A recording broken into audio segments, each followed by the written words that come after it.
En Radio Nacional, Independencia del Perú, 205 años de libertad, historia e identidad. Bienvenidos.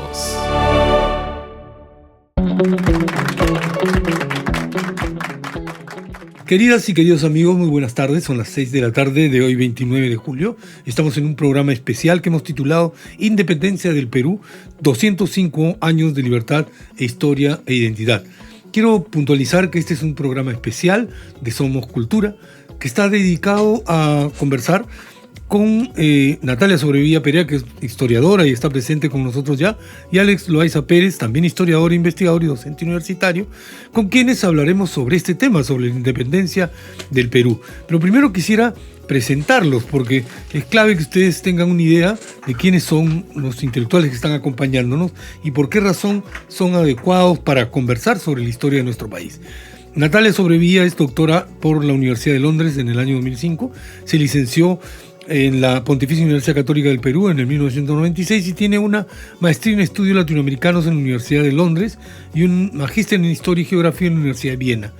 Durante más de 10 años tuvo la cátedra de Historia Latinoamericana en la Universidad de Kent, en el Reino Unido, y fue profesora visitante en Yale, en la Universidad de Yale en el 2005 hasta el 2007, donde obtuvo una beca predoctoral en el programa de Orden, Conflicto y Violencia en 2004.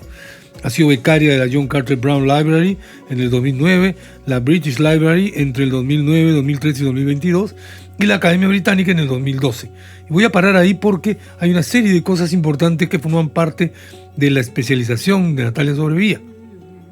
Ella ha llevado a cabo una serie de proyectos de digitalización de fuentes primarias que incluyen colecciones de periódicos de Ayacucho, Cajamarca, Huancavelica, Lambayeque y Tacna, gracias al apoyo del programa de archivos en peligro de la Biblioteca Británica y la colección del Centro de Documentación e Investigación del Lugar de la Memoria, Tolerancia e Inclusión Social.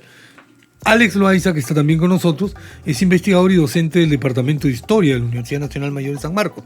Trabaja temas relativos a la historiografía, la historia política y la historia de la educación. Entre sus publicaciones está la edición de La Independencia Peruana como representación, historiografía, conmemoración y escultura pública, publicado por el Instituto de Estudios Peruanos en 2016. También está el texto Pablo Macero, Pensar la Historia Peruana, publicado por la Universidad Ricardo Palma en el 2025, y Maestros y Maestras en América Latina, 1800-1950, Ciudad Autónoma de Buenos Aires, Claxo, Universidad de San Marcos, el 2025, que fue editado con José Bustamante y Pamela Racing. Yo corto esto porque si no vamos a tener escaso tiempo para hablar sobre los temas que quisiéramos tocar en el programa de hoy. ¿Por qué, por ejemplo, la independencia del Perú se dio en ese contexto en 1800, entre 15 y 30, hace más de 200 años? ¿Qué significó para el Perú la celebración de la independencia y de su primer centenario? Entonces vamos a empezar con Natalia, con esta necesidad de reflexionar sobre el contexto en el cual surge la independencia de nuestro país. Adelante, Natalia. Muchísimas gracias por la invitación. Es un gusto para mí poder compartir con todas y con todos esta tarde para hablar de un tema que me parece que a 205 años de la fecha central de nuestra independencia, que es 1821, es muy importante reflexionar que el contexto de la independencia no es únicamente 1821, sino que es mucho más amplio.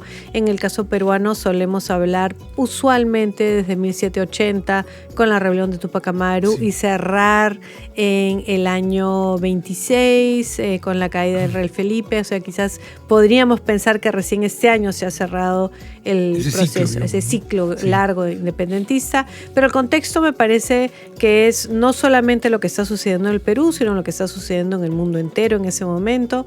A finales del siglo XVIII hay todo un cambio de ideas, toda una serie de cuestionamientos sobre quién tiene derecho a gobernar y por qué, quién tiene derecho a cobrar impuestos y por qué. Entonces tenemos revoluciones como la Revolución Norteamericana, Revolución Francesa, la Revolución en Haití, y no únicamente o simplemente no se trata de que estas fluyeron o fueron las que hicieron que se diera una revolución en Perú, sino más bien muestran que en ese momento en el mundo hay una serie de cuestionamientos. Nosotros en particular tenemos un gatillador del proceso independentista muy particular que tiene que ver con la invasión napoleónica de la península ibérica en 1808, cuando ya los diferentes lugares que son parte de la monarquía hispánica van a tener que reaccionar ante la desaparición del rey y se va a pensar que la soberanía que supuestamente tenía el rey venía del pueblo y que ante la ausencia del rey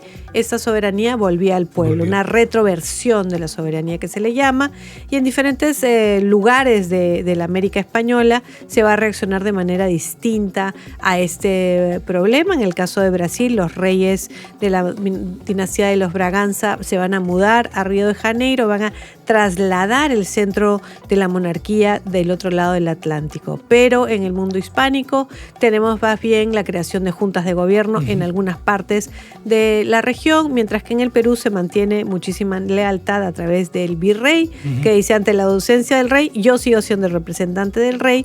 Y hay enfrentamientos entre estas juntas de gobierno que tampoco se declaran independientes, con la excepción, por supuesto, de Venezuela, que muy tempranamente, en 1811, lo va a hacer. Se va a dar también una constitución para toda la monarquía hispánica en 1812, con diputados. Se van a dar elecciones durante el periodo todavía colonial, si se quiere, y en todo ese contexto es que explota el movimiento de las independencias, que es muy complejo, no solamente incluye al Perú, por supuesto, sino a toda la región. Por eso tenemos la intervención de lo que nosotros en el Perú en el colegio hemos aprendido como la corriente libertadora del sur, la corriente libertadora del norte, pero esto es todo un movimiento continental que se engarza, es parte de un movimiento global mundial. Eso me parece sumamente interesante, entre otras cosas porque también es un proceso a través del cual se va asentando el proceso de construcción del Estado-Nación. Mencionabas tú hace un momento que hay realmente una gran complejidad en la forma como globalmente, digamos, estos países que son monarquías, son imperios, están empezando, entre comillas, a soltar sus colonias y estas a luchar por su independencia. Ahora, quisiera conversar con Alex también sobre cómo este proceso va adquiriendo una dinámica hasta su centenario, digamos, y que esa dinámica no necesariamente es una sin complejidad, sin tensiones, sino más bien una en la que sigue habiendo, por ejemplo, gente que mira la corona de manera atractiva, quienes piensan que no hay posibilidad de alcanzar independencia y soberanía en nuestro contexto y en América Latina. ¿Cómo fue esa dinámica posterior a la independencia lograda? Ok, ante todo, muchas gracias por la invitación y por compartir la mesa con Natalia y hablar de estos temas tan interesantes. Claro, el proceso de independencia, como lo describió Natalia, es tal cual, pero la memoria y después la reconstrucción de los hechos por parte de los historiadores es otro asunto. Y simplificándolo, diría yo que ya desde el siglo XIX hay una tensión entre si la independencia fue conseguida por los peruanos o concedida por los extranjeros. Sí. Entonces, y claro, ya desde el siglo XIX tienes este debate entre Mariano Felipe Pazoldán y Francisco Javier Mariátegui, donde precisamente cuando publica su historia del Perú independiente, Pazoldán empieza en 1819, cuando llega, digamos, San Martín. Y claro, y relata las batallas y todo ello, ¿no? Y Mariátegui va a criticar eso, va a señalar de que en realidad ahí no empieza la independencia, empieza antes, pero sobre todo lo va a criticar que le da mucho protagonismo a San Martín. Y de hecho ahí empiezan unas notas y discusiones que después se trasladan a la prensa relativas a eso, ¿no? Es decir, le estás quitando protagonismo a los actores peruanos. Y bueno, y eso va a marcar un debate en el siglo XIX, siglo XX, y creo que queda en el siglo XX nada más. Y digamos que en el centenario, volviendo a esa conmemoración, algo de ello podemos ver. Aunque digamos hay discursos distintos en la misma conmemoración y en el discurso historiográfico de la generación del centenario, por ejemplo. Leguía, Leguía, en esa coyuntura, es el presidente y está en su apogeo con su proyecto de la Patria Nueva, tratando de representar a los sectores medios, quiere ser reformista, está valorando a la población indígena y ha quitado del poder al partido civil. ¿Sí? Los ha sacado, los ha expulsado a casi todos. Y en ese contexto, precisamente, él celebra esta conmemoración dándole mucha importancia a los libertadores. De hecho, se inaugura la Plaza San Martín. Y después se va a inaugurar el Museo Bolivariano, después el Monumento a Sucre. Y claro, dentro de ese discurso oficial es notorio esa preponderancia hacia los libertadores. Y eso tiene que ver mucho también con un problema diplomático que marca la época, que es la evolución de Tacna y Arica. Y de hecho, lo que va a suceder es que Leguía va a jugar diplomáticamente, a tratar de que los vecinos, mediante esta conmemoración, pues lo apoyen, ¿no? Y para enfrentar, digamos, a Chile. Y está muy marcado. De hecho, en las celebraciones hay pancartas donde se menciona, ¿no? Tacna y Arica, ¿no? Que se devuelvan. Entonces se mezcla ahí la independencia con Tacna y Arica. Y bueno, dentro del discurso de esta conmemoración, además, aparece mucho la figura de San Martín, de Bolívar, y en medio, en las gráficas que hay en la prensa, aparece Leguía, porque Leguía también quiere ser protagonista de esta conmemoración. No digamos, todos los políticos quieren aprovechar ese tipo de conmemoraciones. Él fue más notorio, ¿no? Y bueno, eso por un lado, por el lado oficial. Por el lado de la historiografía, en cambio, es un tanto distinto. La generación del Centenario, Basadre, Mariátegui, son muy críticos de la élite limeña, ¿sí? De hecho, critican mucho de que esto fue una revolución, pero no muy a pesar de la élite, ¿sí? Pero sin embargo, la historiografía regional, que es algo muy interesante también de ver, pienso en Trujillo, pienso en Ayacucho, hay una historiografía que más bien lo que hace es darle preponderancia a la acción de las regiones en la independencia. De hecho, hay Carlos Uceda escribe sobre la independencia en Trujillo, y básicamente el texto señala que si no fuera por Trujillo, la independencia peruana no hubiera sucedido. Entonces hay que darle su lugar a Trujillo.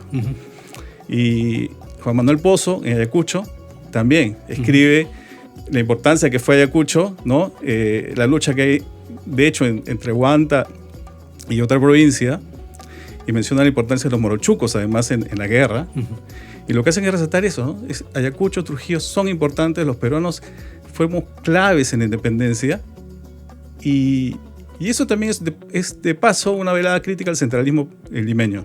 Es decir, nosotros somos claves y ustedes están celebrando en Lima. Leguía invierte mucho dinero en la celebración del centenario, construye ¿no? monumentos, plazas, etc. Mientras en las regiones no sucede lo mismo. De hecho, Ayacucho resiente mucho que las promesas que dio Leguía, construir una carretera como debía ser, no se hicieron. Y de hecho, en 1924, la celebración que debería ser apoteósica en Ayacucho no sucedió. De hecho, el monumento de Sucre se inaugura o se devela aquí en Lima y no en Ayacucho. Ese tipo de cuestiones son verdaderamente alucinantes e interesantísimas, porque además, según la fuente de creación de la historia o de la historiografía, hay un sesgo que nos permite ver la diversidad de enfoques que tiene nuestra propia gesta histórica y nuestra propia independencia. Natalia Sobrevilla, ya acabamos de escucharlos a ambos y es evidente que el proceso de independencia involucró distintos sectores sociales, distintas clases o tipos de peruanidad o de peruanidad incipiente. ¿Quiénes estuvieron realmente metidos en el rollo de la independencia, si lo podemos plantear de esa manera? Porque en el momento en que hemos conversado inicialmente contigo, hemos visto muchos actores, los actores globales que están, digamos, soltando la prenda de la colonia, los actores regionales que en distintos momentos están empezando a empujar el carro de la independencia, y nosotros que teníamos en nuestro territorio interesados en seguir formando parte del virreinato o de transformar esto en parte de una monarquía. Son muchas tendencias, digamos, ¿no? ¿En qué momento empieza a unificarse esta visión? Si es que se unificó en algún momento. Yo creo que es complicado hablar de unificación, porque lo que tenemos son muchísimos actores, como decía Alex, y es muy importante resaltar, en las regiones hay diferentes momentos. También estamos hablando de un proceso que no es unitario y es corto, es más bien un proceso largo. En la historia que aprendemos en el colegio o que celebramos en las fiestas patrias o que solemos recordar principalmente a los grandes héroes, que casi siempre son los grandes hombres que hacen la historia. Tenemos, por supuesto, algunas mujeres también en lo que se conoce como el panteón de los héroes, pero es lo más fácil, es lo que tenemos más cerca, ¿no? Los monumentos, las monedas, los billetes, los héroes. Pero, por supuesto que esos son procesos larguísimos y complejos que van a tener a muchísimas personas involucradas a todo nivel. Sobre todo ya si estamos pasando a ver lo que fueron guerras, cómo llevas tú a personas a combatir por un lado o por el otro. No solamente necesitas a los héroes o a los grandes generales oficiales, necesitas tener tropas, necesitas convencer a las personas y esto va a suceder también de manera regional. La guerra en el Perú se va a desatar en un momento muy temprano como reacción a Túpac Amaru, principalmente porque va a haber guerra en el sur del Perú, van a haber muchas personas movilizadas a través del discurso, las ideas. Aquí también intervienen los sacerdotes, que además se dice, ¿qué hace la iglesia durante la independencia? No es que la iglesia sea tampoco una unidad y todas las personas que son parte de la iglesia católica se comportan de la misma manera.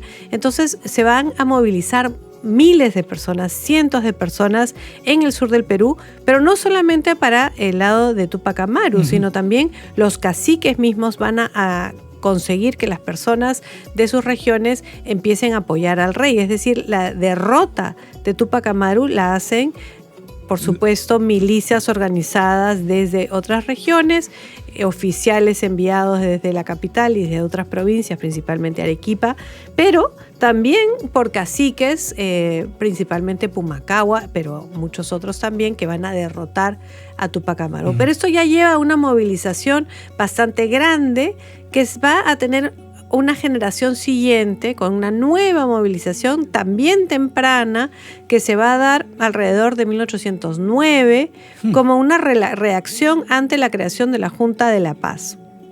Muchos de estos veteranos, una vez más pienso en Pumacahua, que se han movilizado contra Túpac Amaru, van a combatir esta primera Junta de la Paz y luego cuando se envíen tropas desde el Río de la Plata van a combatir en una serie de campañas bastante largas, 1811, 12, 13, en el 14 hay por supuesto también una Junta de Gobierno en el Cusco, se toma todo un gran territorio en el sur del Perú a favor de esta Junta de Gobierno que muchas veces la olvidamos, pero también ahí hay una serie de campañas. Aquí estamos hablando también de personas de origen indígena, de personas de origen descendientes de africanos, estamos hablando de criollos. Entonces tenemos que la población se va a involucrar, pero principalmente desde lo que está sucediendo en su región. Tú mencionabas, por supuesto, y Alex también, el tema de Trujillo, por ejemplo, donde tenemos ahí una temprana declaración por la independencia en diciembre de 1820 en manos de un personaje que va a ser Bernardo de Tagle, el marqués de Torre Tagle, que es un miembro de la aristocracia limeña, que ha participado muchísimo de la estructura colonial, que luego va a estar en Trujillo. Las élites de esa región van a presionar. Lo que está sucediendo en el norte, en la Nueva Granada, también va a ser un incentivo, se van a declarar. Entonces, yo creo que ver la independencia de manera regional y a través de un corte, viendo los diferentes niveles de la sociedad y cómo participan, es muy importante. Incluso vemos mujeres de muchas maneras que están interviniendo en las campañas, pero también son espías, están organizando las redes que van a convencer a diferentes grupos, como por ejemplo el Batallón Numancia de cambiar de bando. Claro. Y entonces tenemos ahí toda una serie de maneras de participar en la independencia que nos alejan únicamente de esta noción de los grandes hombres o los grandes héroes. Ahora, me parece no solamente interesantísimo, sino que algo que tiene necesariamente que estar en el conocimiento de los peruanos de hoy, estas historias y esta visión que se nos está dando, porque la independencia es entonces, o el proceso de la independencia es un fermento, es un proceso a través del cual se va, por ejemplo, construyendo el imaginario de la peruanidad, la necesaria diferenciación de aquello que tiene que ver con la corona, con el virreinato, de lo que está empezando a surgir. En el centenario eso ya estaba totalmente maduro, o todavía existían esas tensiones en las que, por ejemplo, parte de nuestras élites hubieran preferido la alfombra roja y la monarquía. Leguía, de hecho, tiene un discurso bastante hispanista en el centenario, quería congraciarse con España, y analizando los discursos se nota eso, y por ejemplo se nota que la palabra revolución no existe, no hay ninguna mención a la palabra revolución. Está proscrita a pesar de que ya habían habido revoluciones previas, ¿no? Claro, el contexto internacional también había que verlo, ¿no? Revolución mexicana, revolución rusa, la revolución no era muy bien vista, y de hecho es bastante conservadora esa celebración, y si uno ve los monumentos, el monumento de San Martín es un ejemplo de ese conservadurismo. Si uno ve los bocetos que habían anteriores, o que se propusieron en un concurso para este monumento, y había uno donde sale un San Martín con el brazo en alto y con unas masas alzándolo a él, y ese no salió ganador del concurso. De hecho, anularon los concursos y el Estado decidió que ese monumento que vemos ahí, lo tenemos ahí, iba a ser el que se iba a construir. Y de hecho, en su época fue muy criticado, porque decían, oye, pero San Martín llegó al Perú por el mar, no llegó cruzando los Andes, ¿no? Para empezar, ¿no? Sí. Y claro, si uno compara esa la imagen que tenemos ahora con el otro boceto, obviamente el otro era políticamente más fuerte, ¿no? Frente a este, que es San Martín tranquilo, y ¿no? Es una imagen conservadora. Pero precisamente Leguía oficialmente marca ese discurso en la conmemoración, que no es igual al de la historiografía del centenario, que es muy crítica, de hecho, de la élite peruana en la guerra de independencia, o de la historiografía regional, que plantea que hay luchas, que hay conflictos, lo que menciona Natalia. La historiografía está presente, todo eso, pero sin embargo en el discurso oficial no todo eso aparece. En los textos escolares hay un discurso más simplista, ¿no? Entonces la guerra de independencia es una lucha entre patriotas y realistas, malos y buenos. No hay, conservadores y liberales. Claro, o sea, no hay nada ahí, o sea, la simplicidad, digamos, que el Estado quiere transmitir a la población. Ahora, ese discurso que tú muy bien, Alex Loaiza, planteas, es esencialista, digamos, y trata de simplificar algo para que, digamos, los textos escolares sean comprensibles, la visión de la historia tenga una unidimensionalidad o una uniformidad que haga posible su aprendizaje, y de alguna manera también es una forma de construir una subjetividad colectiva para que todos sintamos la misma peruanidad. Natalia, esa búsqueda de una versión única de la historia, o una versión con diversidades controladas de la historia, ha tenido en algún momento de nuestra propia historia una liberación, una visión mucho más amplia. ¿Ha habido algún momento en la historia en que nuestros estudiantes se han acercado a una historia más real? Bueno, yo creo que un hito que marca un quiebre con esa historia que nos menciona Alex del centenario es justamente el sesquicentenario. En el sesquicentenario, durante el gobierno revolucionario de las Fuerzas Armadas, va a existir, por supuesto, un discurso oficial que puede ser más revolucionario. Es, por supuesto, reivindica muchísimo la figura de Túpac Amaru. Es una de las figuras principales que se rescata durante todo el periodo de Velasco, como imagen, como iconografía.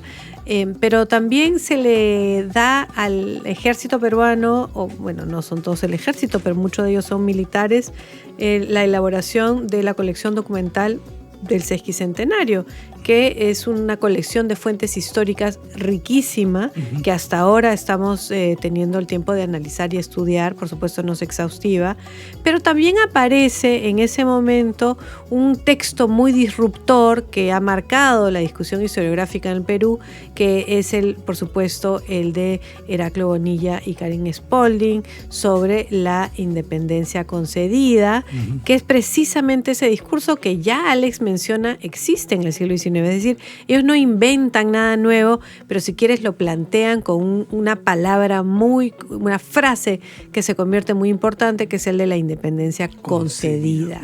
Que ya no es alcanzada ni luchada. Así es, que ya es algo que es parte intrínseco de nuestro debate sobre la independencia a toda honra.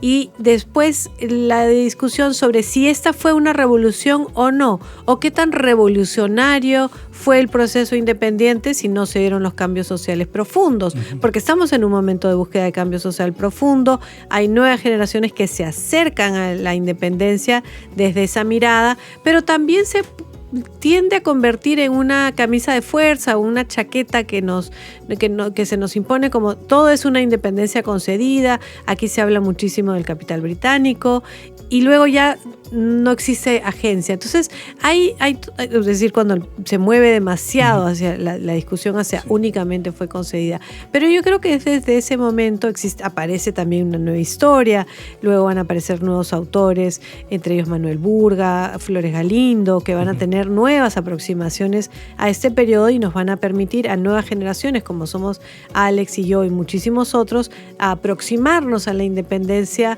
de una manera menos monolítica. Bien, miren, la historia es tan hermosa y es tan entretenida tener la posibilidad de hablar con dos historiadores tan importantes como Natalia Sobrevilla y Alex Loaiza, que el punto que ha puesto Natalia ahora lo vamos a seguir desarrollando después de este brevísimo corte, porque ya estamos, digamos, hablando del sesquicentenario, que es, por ejemplo, yo que ya estoy mayorcito, me tocó vivirlo de una manera muy interesante, porque estábamos por ahí con el gobierno militar, ¿no es cierto? Y ahí también había la necesidad de una escritura de la historia que tenga una particularidad especial. Con eso arrancamos en el segundo bloque de este programa especial sobre la independencia del Perú, 205 años de libertad, historia e identidad. Recuerden que estamos 29 de julio. Volvemos. En Radio Nacional, Independencia del Perú, 205 años de libertad, historia e identidad.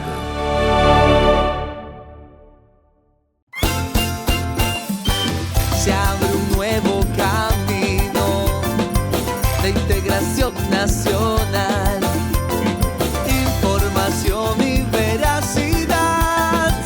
Radio Nacional, las nuevas voces se unen, forjando identidad, orientando a las familias. Radio Nacional.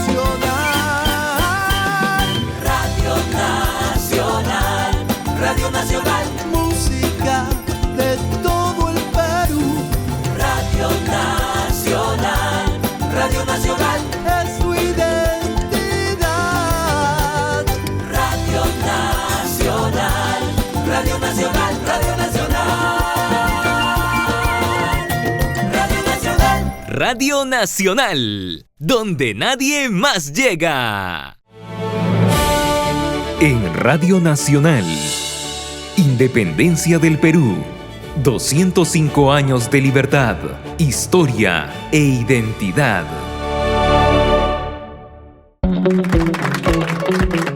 Queridas y queridos amigos, estamos nuevamente en Somos Cultura, en este programa especial sobre independencia del Perú, 205 años de libertad, historia e identidad, con los historiadores Natalia Sobrevilla y Alex Loaiza. En esta segunda parte vamos a empezar directamente con el momento del sesquicentenario, ¿no es cierto? Unos 150 años de la independencia. Uno podría fácilmente pensar que es un momento de consolidación de la peruanidad, un momento en el que mirando hacia atrás tenemos ya una visión bastante clara de lo que la historia y la historiografía nacional nos permitían tener acerca de este proceso de independencia. Además, el sesquicentenario se da en un momento de surgimiento del alineamiento de los países africanos, orientales, en este movimiento de países no alineados. Algunas revoluciones en América Latina tiran un poco la cosa hacia el progresismo y la visión de la historia se va transformando. Y entonces, Alex, cuéntanos un poco más acerca de este sesquicentenario, que está más o menos reciente, pero que enfrentó toda una serie de cosas sobre las que hemos hablado en el programa. Sí, precisamente, sin el centenario teníamos una celebración donde los protagonistas eran los libertadores, San Martín y Bolívar. Del centenario al sesquicentenario, el discurso oficial y también la historiografía va a iniciar una campaña de precisamente presentar y darle preeminencia a los actores peruanos. Entonces ahí aparece esta idea de los precursores de independencia, los próceres de independencia, y el panteón precisamente de los héroes se va llenando poco a poco, precisamente de esos héroes peruanos. Uno de ellos es Túpac Amaru. Entonces, cuando llega ese centenario, tenemos ya un discurso oficial y una historiografía que ya tiene o demuestra que la independencia fue hecha por los peruanos. Eso está clarísimo. Y bueno, en ese contexto aparece Velasco en el 68 y bueno, como todo presidente, va a tratar de utilizar esta conmemoración para darle fuerza a su proyecto político. Y de hecho, va a señalar que él va a celebrar, o que su gobierno va a llevar a cabo la segunda y verdadera independencia del Perú.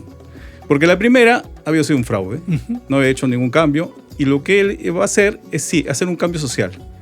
La reforma agraria, por ejemplo. Y de hecho, va a darle preeminencia a un héroe, como nunca antes ni un gobierno anterior ni posterior dio, que fue el de Túpac Amaru. ¿Sí? Entonces Túpac Amaru se convierte en el símbolo de la reforma agraria, símbolo del cambio social. Sí. Y claro, Túpac Amaru no es creado por el gobierno de Velasco, de hecho está en el Panteón de los Héroes ya de la década del 60, y hubo toda una campaña desde el Cusco precisamente para también erigir un monumento en su tierra natal. Entonces ya viene de antes, y de hecho en esa inauguración hay cartas de Fernando Belón de Terry apoyando la inauguración de ese monumento, incluso Bedoya Reyes también. Entonces fue un movimiento nacional antes de Velasco. Entonces ya era popular, lo resalto. Pero con el gobierno de Velasco eso ya se convierte, Túpac Amaru, incluso en una marca donde en la prensa, en los periódicos, en las cooperativas, todos tienen, sí, ¿no? Aparece la imagen de Túpac Amaru en todos lados, ¿no? Sí. Ahora, esa imagen yo la recuerdo muy bien porque fue prácticamente el logotipo de la revolución de Velasco, que resaltó la figura de Túpac Amaru y creó el Salón Túpac Amaru en Palacio de Gobierno. Hay un extraordinario retrato en ese salón que preside el ambiente, y que a quienes, por ejemplo, fuimos formados en la escuela, yo estudié en un colegio público en el Guadalupe, y la figura de Túpac Amaru se convirtió en la de nuestras camisetas de educación física, ¿no? Y en un personaje entrañable que estaba formando parte también, por ejemplo, del Niño Manuelito y una serie de cosas que tenían que ver con una necesidad de generar una simbología nacionalista en ese momento.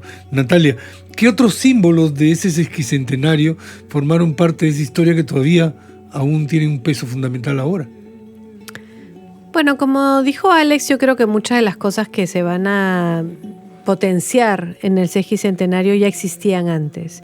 Incluso este debate sobre la independencia concedida no aparece únicamente ahí, sino que se populariza. También es interesante cómo el Panteón de los Héroes se va a ampliar a figuras de origen popular. Pero también eso no es novedoso. Ricardo Palma mismo escribe ya una serie de opúsculos donde incluye a José Olaya, a María Parado de Bellido, y entonces no necesariamente es solo eso, pero cada generación va a buscar su propia lectura, y en el sesquicentenario esa necesidad de entender. María Parado de Bellido es un ejemplo claro en cómo ya las historias que se escriben sobre ella en el sesquicentenario, ella es una mujer indígena y quechohablante, cosa que no había sido en las ediciones anteriores, en las historias anteriores, porque además la memoria sobre ella va a aparecer probablemente en el último cuarto del siglo XIX, donde aparecen escritos periodísticos, y para el centenario ya va a aparecer, pero no aparece de la misma manera. Entonces yo creo que cada momento necesita su propia visión de lo sucedido, ¿no? Y por supuesto Túpac Amaru es el gran héroe que recordamos porque, por supuesto, fue en la iconografía muy importante. Pero no solamente eso, tenemos estas visiones de la revolución que van a ser interesantes, y al mismo tiempo tenemos esta colección documental que sí tiene más bien una lectura, como dijo Alex hace un momento, sobre los próceres y sobre todo la palabra precursores. Precursores, que es una palabra muy particular, porque quiere decir nosotros tenemos también nuestros pensadores que van a buscar eso, ¿no? Entonces tenemos a Juan Pablo Vizcardo y Guzmán, que en el momento mismo de la independencia probablemente no era tan conocido. Sus cartas a los españoles americanos se hacen populares después. ¿No es cierto? Sí. Tenemos también la reivindicación de Sánchez Carrión. Bueno, Sánchez Carrión también un personaje importante en este momento. Entonces yo creo que los debates se van ampliando durante el sesquicentenario, y también estamos ante otro momento de comunicativo, ¿no? En el centenario todavía las distancias o los espacios públicos se manejan de cierta manera. También hay música, me parece que se componen, hay una música clásica que se compone, son himnos a las batallas. Hay también concursos públicos, me parece que hay un concurso de ensayo para el sesquicentenario. Entonces hay una búsqueda ahí de tratar de aproximar a todas las personas a esta gran celebración, ¿no? Sí, lo que acabas de mencionar es bien interesante, porque este sesquicentenario también tiene, por ejemplo, a un gobierno militar que tiene un monopolio mediático, ¿no es cierto?, que tiene una visión de futuro con un proyecto en el que hay una intención de reconstruir la historia a partir de determinados patrones que son interesantes, y el acuñar, por ejemplo, la palabra precursores, el oficializar el quechua, el determinar que algunas épicas históricas como la propia vida de Túpac Amaru fue importante porque no era algo que había estado ocurriendo antes en la historia. Ahora, ¿cuán importante en el sesquicentenario fue esto que acabamos de describir para las futuras generaciones?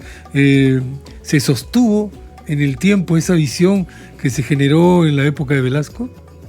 Es paradójico el sesquicentenario, porque precisamente es el momento de auge de este discurso historiográfico donde se da preeminencia a la participación peruana en la independencia, y a Túpac Amaru en primer lugar, pero al mismo tiempo es ese momento donde aparece este libro que ya mencionó Natalia, que edita Heraclio Bonilla, y un ensayo en particular, Las palabras y los hechos, con Karen Spalding, donde precisamente, digamos, golpea duramente el discurso oficial y el discurso historiográfico de la época, y donde dice, bueno, retoma esta idea de la independencia concedida, pero bajo un lenguaje distinto, bajo conceptos distintos propios de la historia social de la época, donde, claro, usa la palabra burguesía, habla del capitalismo y va a decir, bueno, el Perú no tuvo revolución, tal y como pensamos las revoluciones burguesas, no teníamos una élite propiamente dicha, y cuando sucedió la independencia pasamos de depender de España a Inglaterra.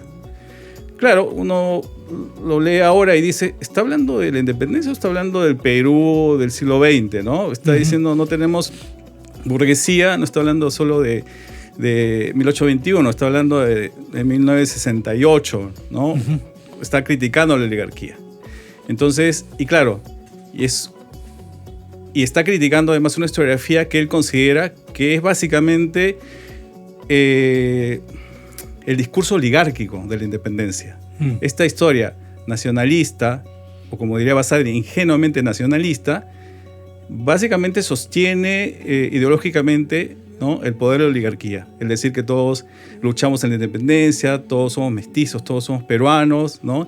En particular, una tendencia historiográfica que es hispanista, que señala que la independencia no surge por la lucha, por la guerra, sino porque ya en el siglo XVIII apareció la idea de Perú, y que eso ya estaba en los corazones de todos los peruanos cuando sucedió la guerra, cuando llegó San Martín, eso ya estaba ya.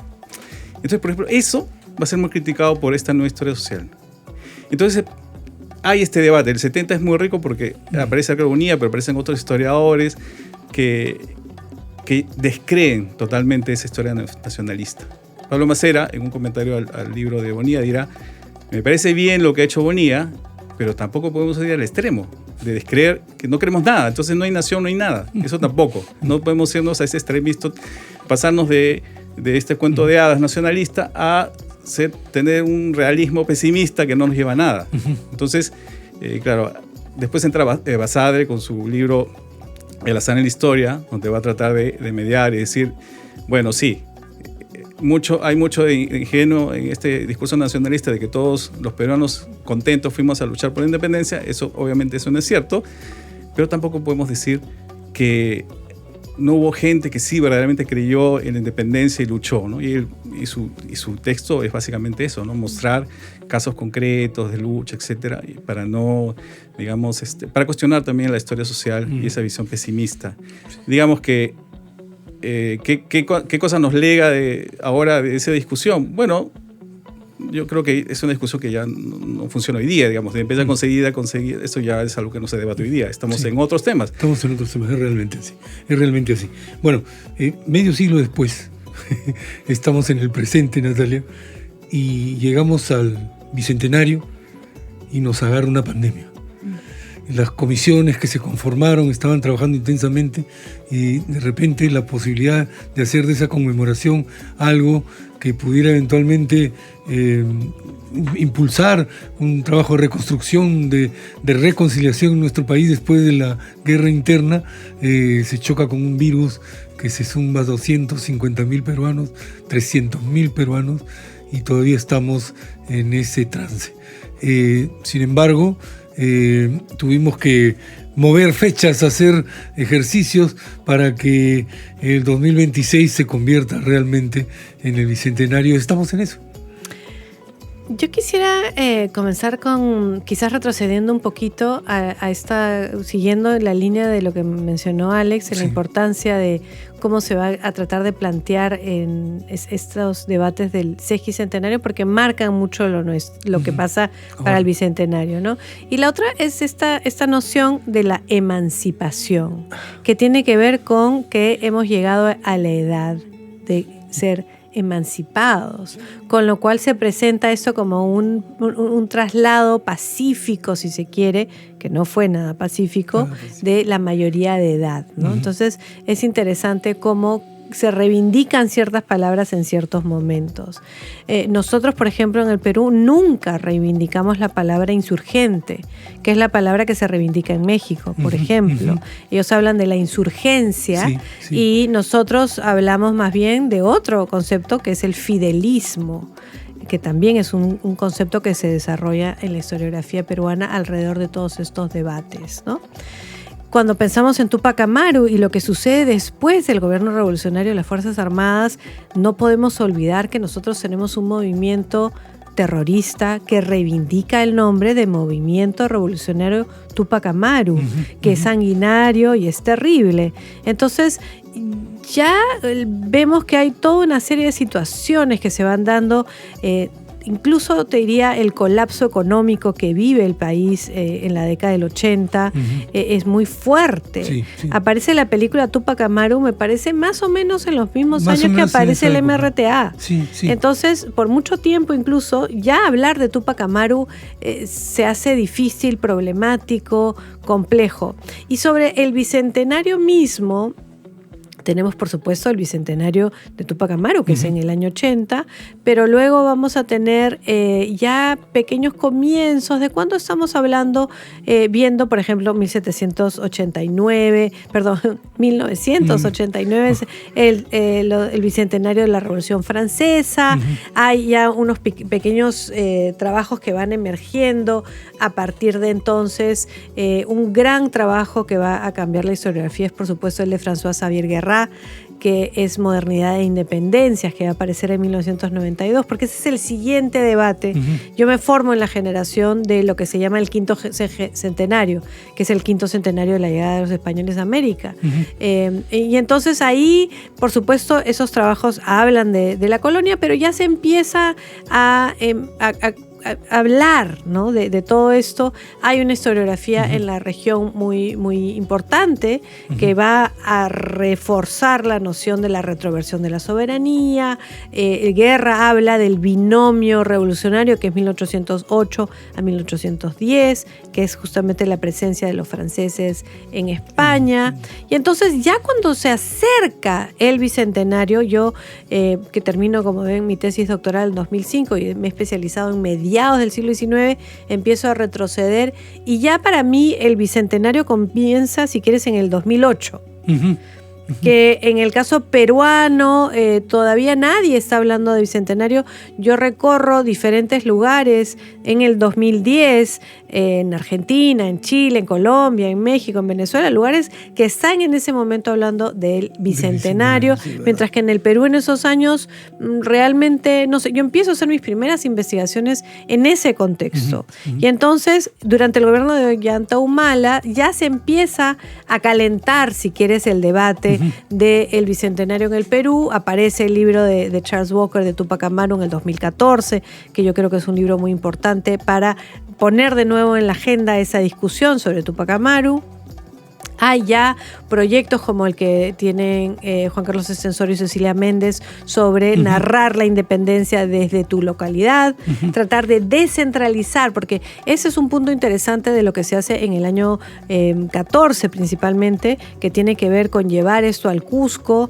Yo recuerdo eventos que se hacen ese año en el Cusco para conmemorar el bicentenario que ya comienza. Entonces se comienza con todo eso, ¿no? Ya cuando llegamos al año 19 hay comisiones en diferentes regiones. Yo recuerdo haber ido a Huaura, a Barranca, a presentar a la comisión local sobre el desembarco en Huaura el año 19, que es incluso antes de la llegada de la Expedición Libertadora. Entonces, nosotros en el Perú tenemos la visión de todo lo que ha sucedido en la región una década antes. En el año 19 se empieza con muchos bríos. 19, 20, y claro, por supuesto, es ahí, en ese contexto, Alex y yo hemos pasado más horas en Zoom de las que queremos recordar siendo parte de comisiones. El gran Congreso Nacional del Bicentenario es en línea. Tenemos toda una serie de discusiones en Zoom, y entonces es un momento muy complejo. Tenemos una elección presidencial que divide al país de manera muy, muy fuerte, muy profunda en el año 21.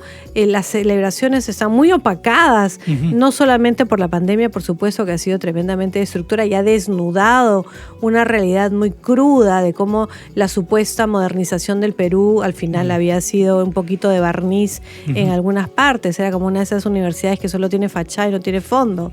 Entonces, ese es el contexto en que nosotros vivimos el Bicentenario. Sí, sí. Es muy complejo el proceso que tú estás comentando, Natalia, porque lo que debió ser no fue, digamos, ¿no? Lo que tenía que haber ocurrido para que nosotros empecemos, por ejemplo, a hacer un ejercicio de reconciliación nacional, trabajar una visión prospectiva hacia el futuro, decirnos a nosotros mismos que somos una nación, lamentablemente no ocurrió. Alex, el Bicentenario, por otro lado, tuvo esta opacidad que en términos públicos, en términos conmemorativos, en términos de un Estado tratando de congregar a todos los peruanos en una sola visión conmemorativa, digamos, no se dio. Pero sí se dieron otras cosas interesantes, como por ejemplo trabajo de creación bibliográfica, publicaciones más o menos importantes, comisiones que empezaron su trabajo y lo siguen haciendo aún ahora, y paralelamente un Perú político fragmentado, resquebrajado, distanciándose de la ciudadanía. Somos un país que ha aprendido las lecciones de su historia y su historiografía hoy en el siglo XXI. No. La historiografía, como mencionó Natalia, ha realizado un gran trabajo, ¿no? De recuperar las voces, la participación de muchos actores en la independencia y mostrar que fue un proceso muy complejo, una guerra civil cruenta, pero donde no puedes dividir, pues, entre buenos y malos este proceso, ¿no? Es bastante complejo. Entonces, y mucho de ello lleva, pues, a reflexionar, ¿no? sobre la participación de la mujer, los sectores populares, las memorias sobre la independencia, el hecho mismo de pensar y analizar las conmemoraciones, ¿no? Ha vuelto más complejo desde el punto de vista de la historiografía, y que se espera después que eso se traduzca en los textos escolares, también mostrar algo complejo. Desde el punto de vista del discurso oficial, el asunto, diría yo, que es mucho más conservador, ¿sí? Es mucho más conservador. No diré que hay una planificación de ello, pero digamos que durante todo este siglo XXI ha habido una tendencia a mostrar una independencia que básicamente es algo comercial, ¿no? Que está más vinculada a la marca Perú que a una idea de nación que rescate la idea de comunidad, que fortalezca los derechos del ciudadano, porque obviamente lo comercial no está vinculado con los derechos ciudadanos plenos, ¿no? Y hay hechos muy puntuales, ¿no? Que llevan a que la independencia se le quite cualquier tinte político revolucionario, entre comillas. Por ejemplo, el hecho que cantemos hoy día una estrofa del himno nacional. Todos tenemos la edad donde recordamos, hemos cantado en el colegio esa estrofa, ¿no? Que es políticamente muy fuerte, ¿no? Y ahora se canta, pues, una estrofa que es religiosa, que está vinculada al Dios de Jacob. Y eso, por ejemplo, se hizo durante el gobierno, ¿no? de Alan García. Ese tipo de cambios, por ejemplo, hacen que precisamente que un hecho político revolucionario como la independencia se opaque, ¿no? Simplemente pase de forma así suave, limpia, sin ningún tipo, que no realce, digamos, ningún tipo de participación política de los individuos, ¿no? Y digamos, eso es lo que me parece a mí dentro del Bicentenario, hay mucho de eso. La historiografía ha cumplido su labor, pero desde el punto de vista oficial, más bien hay una idea de que, bueno, la independencia no fue revolución, y si fue revolución ya eso, ya la pasamos, entonces ya estamos bien. Entonces hay que celebrar el Perú, celebrar la marca país, y eso es lo que yo he visto en este Bicentenario. Pues sí. Yo quiero celebrar el que ustedes hayan conversado con nosotros en Radio Nacional para hablar sobre la independencia del Perú y los 205 años de libertad, historia e identidad. Hemos escuchado a Natalia Sobrevilla Pereira, historiadora, y a Alex Loaiza Pérez, historiador también, en un programa en el que el Perú ha sido el protagonista, y las palabras de nuestros historiadores nos han permitido entender mejor la trayectoria histórica de nuestro país y la razón por la cual nosotros lo queremos tanto. Nos despedimos para volver seguramente en otro programa con esta misma temática y ojalá que con estos mismos invitados. Queridos amigos, seguimos entonces con la programación especial del 29 de julio del 2026 en la que conmemoramos un año más de nuestra independencia. Gracias. Radio Nacional presentó Independencia del Perú, 205 años de libertad, historia e identidad.